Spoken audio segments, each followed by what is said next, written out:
Assalamualaikum dan salam sejahtera, bertemu kembali dengan Cikgu Lindano. Hari ini Cikgu Linda nak ajar sintaksis, iaitu 3 perkara kita belajar dalam sintaksis hari ini, iaitu 1. Subjek dan predikat, yang kedua ayat biasa dan ayat songsang, dan yang ketiga ialah pola ayat. Jadi perhatikan petikan yang ada di bawah ini, baca dengan teliti dan tumpukan kepada ayat yang bergaris.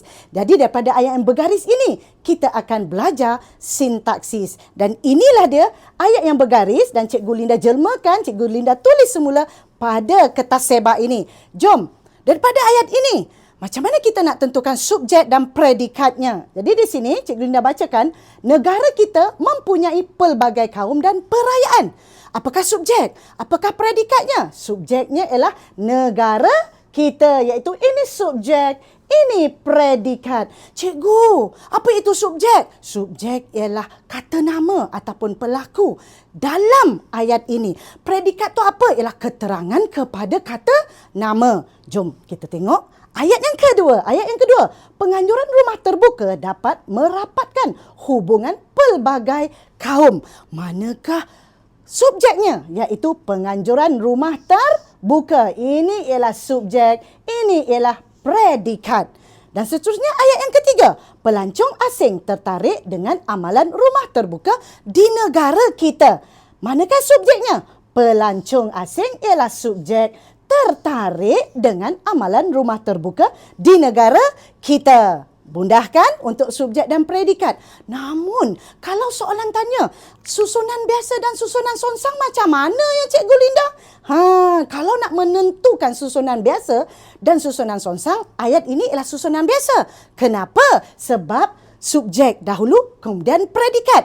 Tetapi, kalau susunan songsang, predikat di hadapan, subjek di belakang.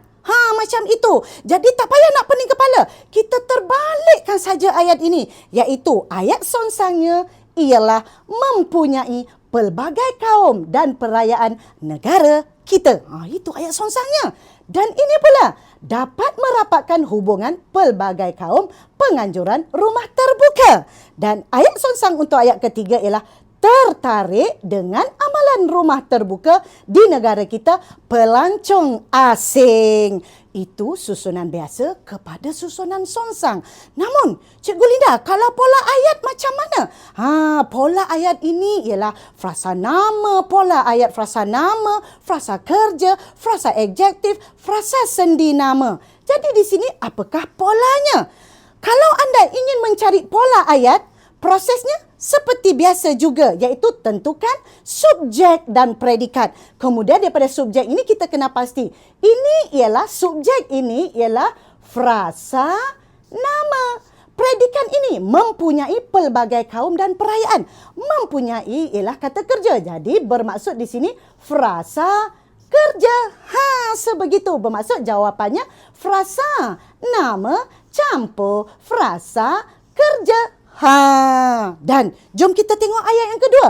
Penganjuran rumah terbuka. Ini subjeknya ialah frasa nama. Dapat merapatkan hubungan pelbagai kaum. Inilah merapatkan ialah frasa kerja. Iaitu di sini frasa kerja. Bermaksud jawapannya ialah frasa nama campur frasa kerja. Dan ayat yang ketiga, pelancong asing ialah frasa nama campur dengan predikat. Predikat tertarik dengan amalan rumah terbuka di negara kita, iaitu frasa kerja. Maka jawapan dia frasa nama campur frasa kerja.